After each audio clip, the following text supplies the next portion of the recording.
Let's talk for a second about Sunset Shimmer, shall we? Sunset was indicative of one of my biggest issues with Equestria Girls, in that she just wasn't a good villain. Her backstory was interesting, sure, having been painted as an alternate Twilight and what she could have turned into had she not been sent to Ponyville. But how she was actually portrayed had no bearing on that backstory. Nothing was done with it. In theory, she was an excellent character, but in practice, she was just generic bully number 37. In fact, until the end of the movie, she barely did anything that actually hampered Twilight, claiming only passing responsibility for the photoshopped, I guess, pictures Snips and Snails took, and the YouTube video she voiced over in an effort to discredit her. All in all, she was fairly toothless until the end of the movie, where she was defeated almost immediately. Defeating Twilight would have been as simple as breaking Celestia's office overnight and nabbing the crown. Or, if she wanted to win the crown for some stupid reason, then it should have been a simple matter of keeping Twilight indisposed the second Sunset knew she was in the human world. Doing so would have the dual purpose of guaranteeing her victory as well as depriving Equestria of one of its princesses when push came to shove. The Human Five had no connection to Twilight when Sunset found out about her, so it's not like they would have even come looking for her. This is of course assuming that her army of teenagers would be able to stand against the Equestrian military. We all saw that when Twilight shifted into her human form, she was clumsy and it took her most of a day to learn how all the stuff worked. Now, I'm going to be generous and say that learning how to be a pony is slightly easier, since horses learn to walk within an hour of being born, and humans take about a year to do so. But the fact of the matter is that it's still a decent amount of time that our minions, who aren't running on all cylinders in zombie form of course, will be totally vulnerable. She'll be coming out of the Crystal Empire's castle, where the elements of harmony and 3 princesses are waiting on the other side.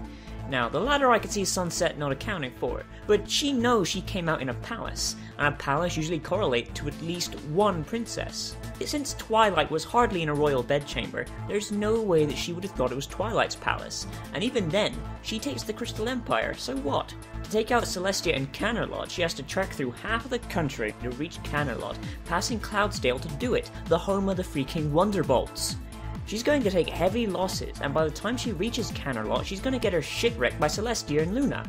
Once again, this is all assuming that her original plan was to take the Empire then move on to Canterlot. The way it actually goes down is she sends her guys through the mirror, maybe 2 at a time at most, and they get blasted by Celestia, Luna, and Cadence.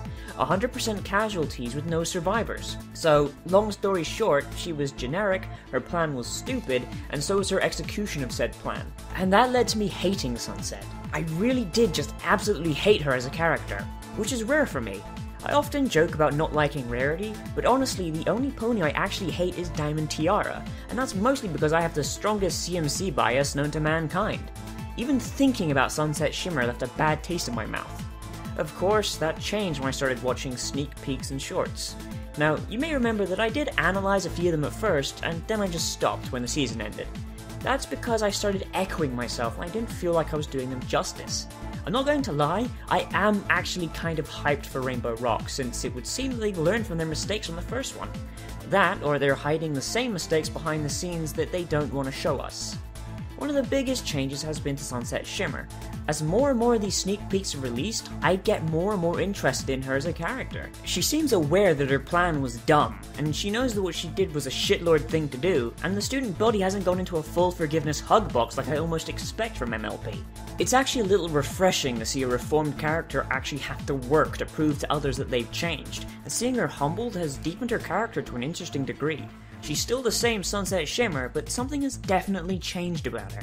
Her movements are softer, her speech doesn't have quite the same bitchy edge that it did before, and she just all around feels like a better character. It's really tough to put my finger on exactly what it is though, since we only have bits and pieces. All I know is that I've been looking forward to this change in her character for a while, and if I didn't know that Twilight would be returning to Canterlot High, I'd love to see her take the wheel as the protagonist. She's intelligent, as well as being a powerful unicorn in her own right. Hell, if this Sunset Shimmer is going to be as neat as the sneak peeks make her look, I'd even welcome her having at least a bit part in Season 5, since her pony design is actually pretty neat. What do you think? Can Sunset Shimmer be salvaged? Did you prefer her before? Let me know down in the comments. As always, I'm Nozavix, and we've been looking at what Sunset Shimmer was and what she appears to be now. Remember to like, comment, favourite, subscribe, and I will see you around, everybody.